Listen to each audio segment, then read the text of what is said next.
Hello, everyone. This is Adam with AEW Maine Treasure Adventures.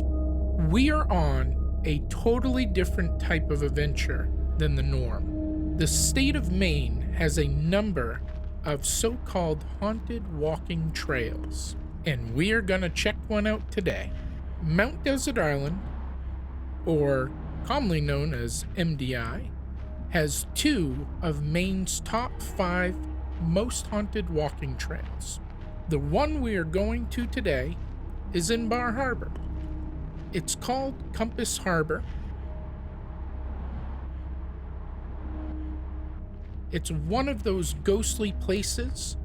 As we take a stroll on the path, I'll talk about the history, the ghost stories, and my own personal story. I was born and raised right here in Bar Harbor. My entire life, I immerse myself into the history and any cool or interesting story about MDI and Bar Harbor. I personally don't think anything surpasses the Compass Harbor Nature Trail.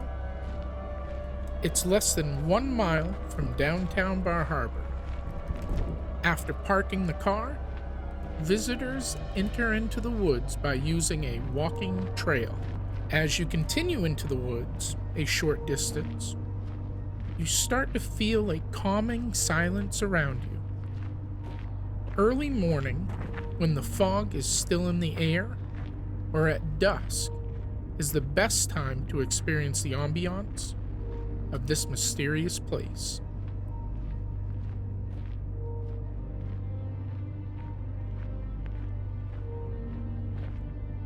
Its eerie shores and mysterious ruins, Compass Harbor offers nothing less than a lost world haunted by the characters of the past. I guess the first thing that we'll talk about is the original inhabitants of this location. It was the Wabanaki Indians. They lived on MDI and the surrounding seacoast for more than 10,000 years. The Wabanaki people continued to make seasonal trips to the area. In the late 1800s, they turned to traditional arts as a means of survival, setting up a village along Bar Harbor's north shore, where they sold their handiwork and fancy baskets. At this location in particular, Compass Harbor, the Wabanaki Indians use this as a burial ground. As we walk along the path, listen closely, as you may hear the Wabanaki Indians chanting or see a ghostly apparition. I'll talk a little bit about the next ghost story here momentarily as we get closer to the ruins.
The ghost story that most people talk about and come in contact with here is the George B. Doer's caretaker, John Rich. Now, before we dive into the ghost story, let's talk about George B. Doer's background story just a little bit, shall we?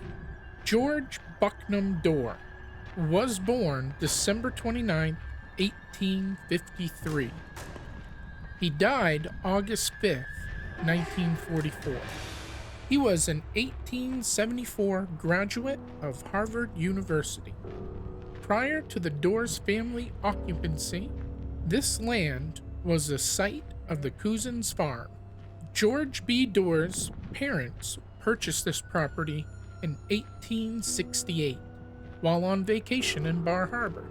They did not start the construction of the 58-acre, 30-room, single-style Queen Anne Victorian until 1878. Construction was completed in 1880.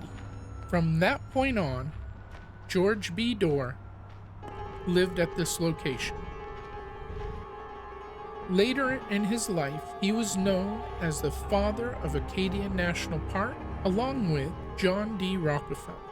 By the early 1900s, increasing threats to the scenery of MDI led to a model of private ownership of conservation land being transferred to Maine.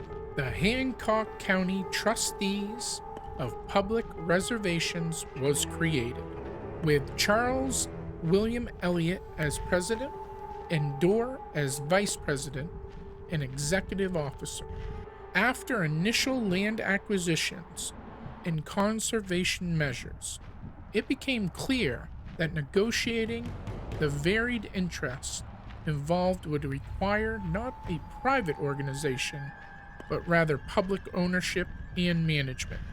This was achieved with the transfer of the assembled properties to federal authority as a national monument in 1916.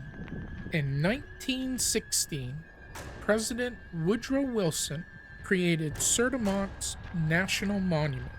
Dorr chose to have Wilson sign off on the national monument status rather than wait for Congress to act on a national park. Acadia was designated a national park under the name Lafayette National Park in 1919. It was given its current name, Acadia National Park, in 1929. Dorr was the first superintendent of the park until his death in 1944. Let's talk about the ghost. Dorr's caretaker's name was John Rich. He stayed with Dorr as Dorr's health failed. George Dorr died in 1944 of heart failure while walking with Rich on the property, right on the same path that we're walking on, not too far from what's left of the mysterious ruins that were known as the Old Farm. The ghost of Compass Harbor Trail never appears head-on, but stays in your peripheral vision. The image of a dark-haired man in blue, the spirit appears only for a flash, and then he's gone, returning when least expected. In this way, the ghost seems to stalk hikers on the trail. At night, the caretaker's spirit manifests as a phantom light that weaves mysteriously among the trees. Although this spirit seems threatening, he does not harm anyone, only watches obsessively over the forest and the nearby ruins. When you see this ghost, make sure you say hello to John Rich. John just wants to make sure that George makes it back to his house every night.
There is one other spirit haunting in this area.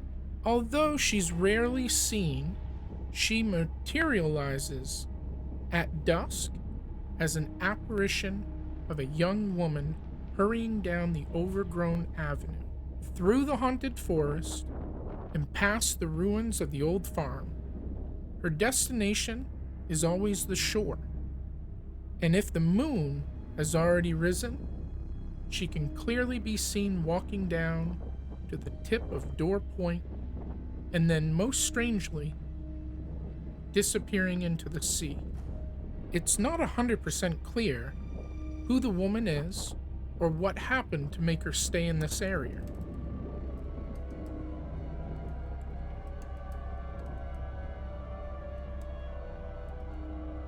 Down over on this side is where George B. Dorr had his saltwater pool. This must have been an amazing sight during the day.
My own personal story here.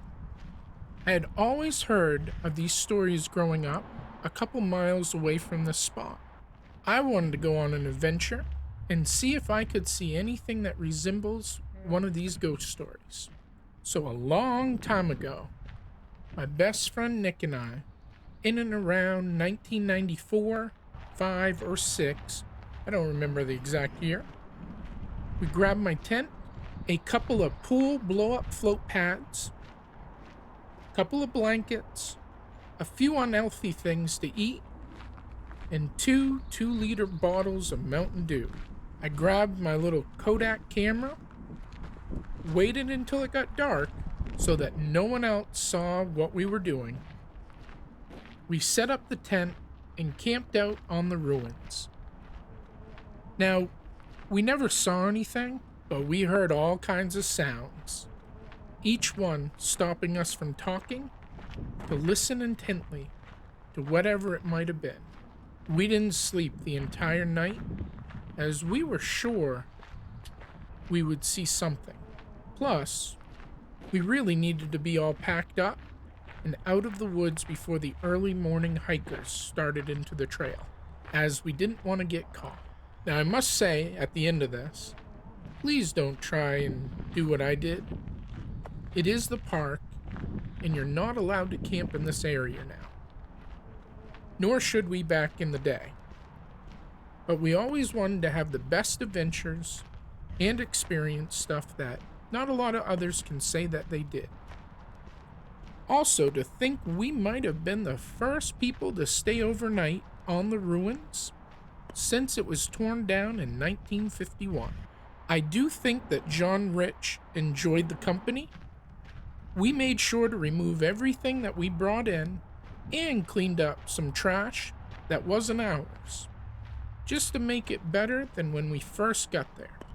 If you go to Compass Harbor looking for ghosts, or if you're just looking for history, don't forget to look at the beautiful ruins and the pattern of the veranda bricks. Bricks that Dorr and Rich once stood on.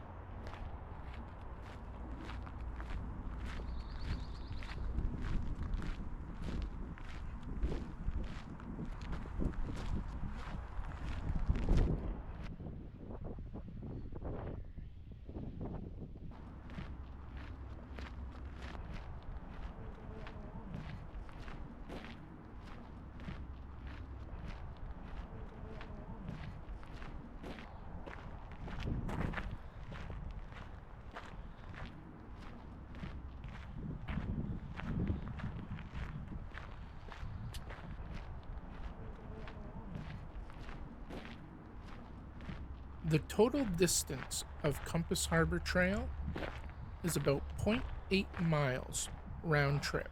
I would recommend give it around 30 to 45 minutes so you can take in all the sights.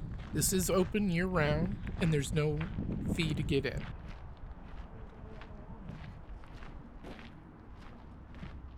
I would say that Compass Harbor is one of the best kept secrets in Bar Harbor. This isn't a destination hike for most tourists, as they're looking to hit the most dramatic spots on Mount Desert Island. But for the folks looking to get away from some of the craziness that can happen around Bar Harbor with all the people, this is one of the best spots to go. Not only is this one of the best places to learn about Acadia's past history, it's also great for just getting a little bit of exercise in. Here's another fun fact about Bar Harbor. It was initially incorporated in 1796 as the town of Eden, after Sir Richard Eden, an English statesman. That information was in a document signed by Samuel Adams. In 1918, the town officially changed its name to what we know it today as Bar Harbor.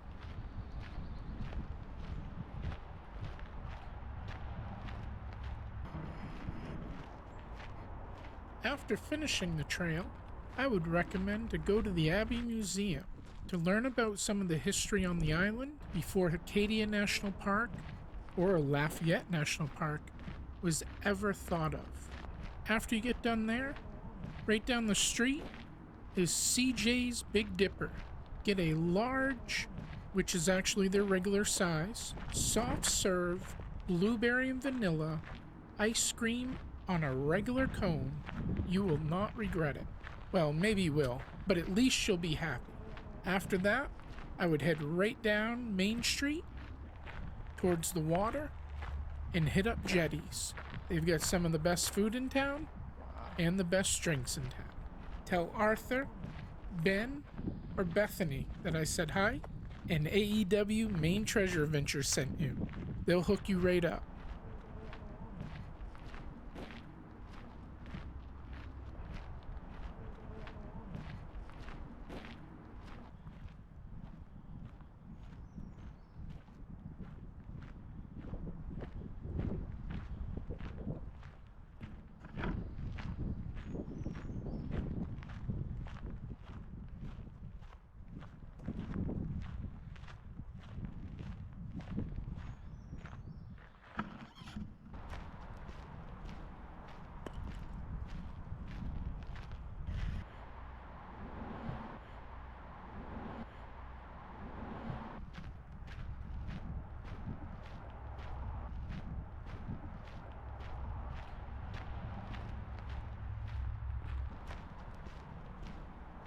I typically do a lot of treasure hunting videos. I do a lot of diving and underwater metal detecting.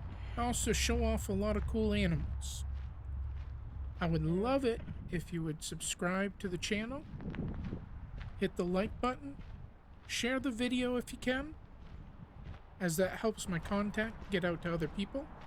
Towards the end of December of 2022, I really wrecked my shoulder from breaking ice on my landlord's property. Unfortunately, that has kept me out from doing any diving in 2023. I'm still working to hopefully get surgery on it so I can rehab it and heal it to get it ready for 2024. So bear with me as I put out some different videos. Some is just walking around, some are telling stories about the history of Bar Harbor and Maine in general.